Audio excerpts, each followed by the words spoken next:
In American football, okay, that wasn't what I was supposed to do.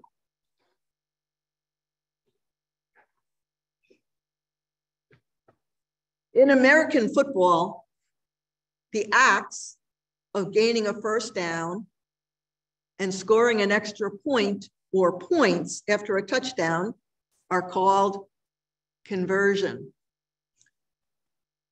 Even though Super Bowl 56 will be played next Sunday, the conversion theme that permeates our readings today has absolutely nothing to do with football.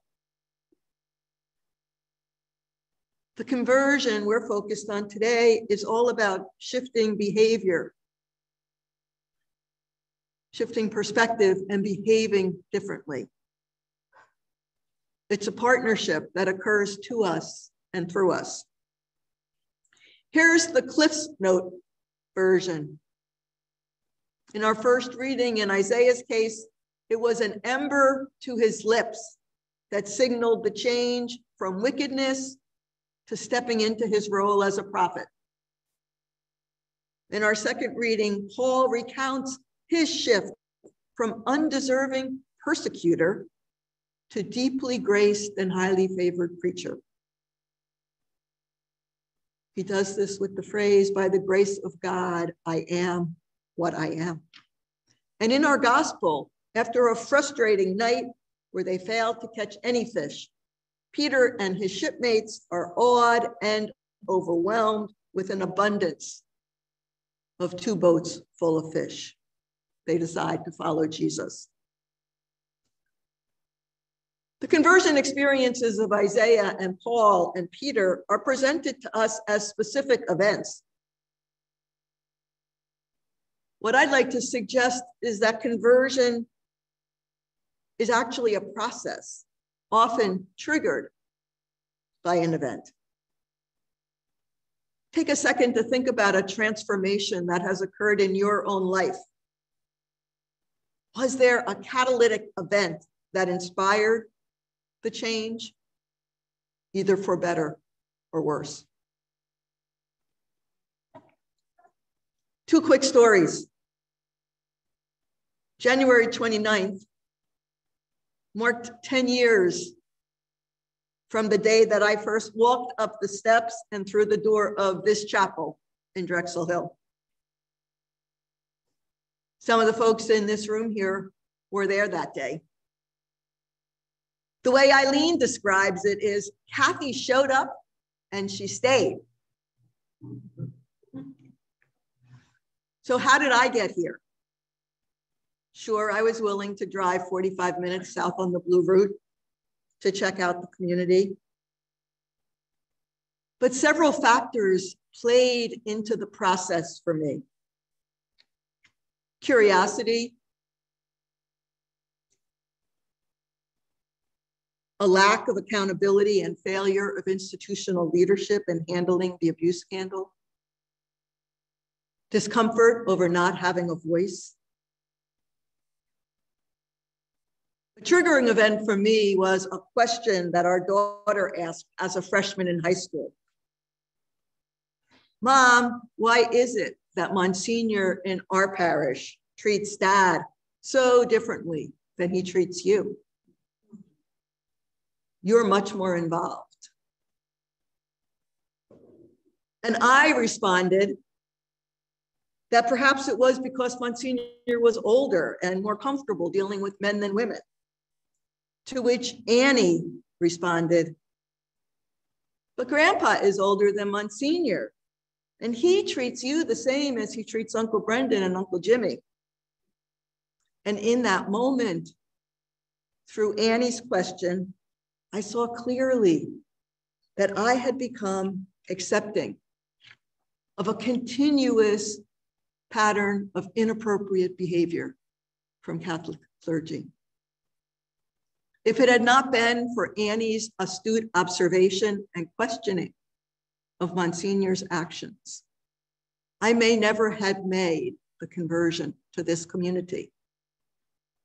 At the time, I was working for an international Catholic organization. Sometimes one invitation leads to another. I was ordained 3 years later. And the second story, since it's Black History Month, I've chosen to highlight an article that I read recently in America magazine, written by Jesuit Christopher Smith, who grew up in North Carolina. The title to the article is "My White Mom's Marriage to a Black Man Outraged My Grandma, but She Learned to Love Us." Some background. Chris's grandmother was the child of a Baptist preacher. She ended up marrying a man who became a Baptist preacher in the segregated South. After high school, Chris's mother moved from that small town where she grew up to Western North Carolina, met his father, who's Black, fell in love, and eventually decided to marry. Knowing that her parents would not approve, she chose not to invite or let them know about the wedding. Chris's mother wrote to her mother after the fact, explaining what she had done and that she had given birth to Chris's older brother. His grandmother's response was to threaten to disown Chris's mother.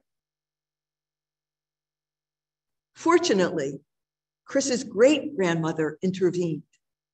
She was an orphan and had been taken care of by a Black family as a child.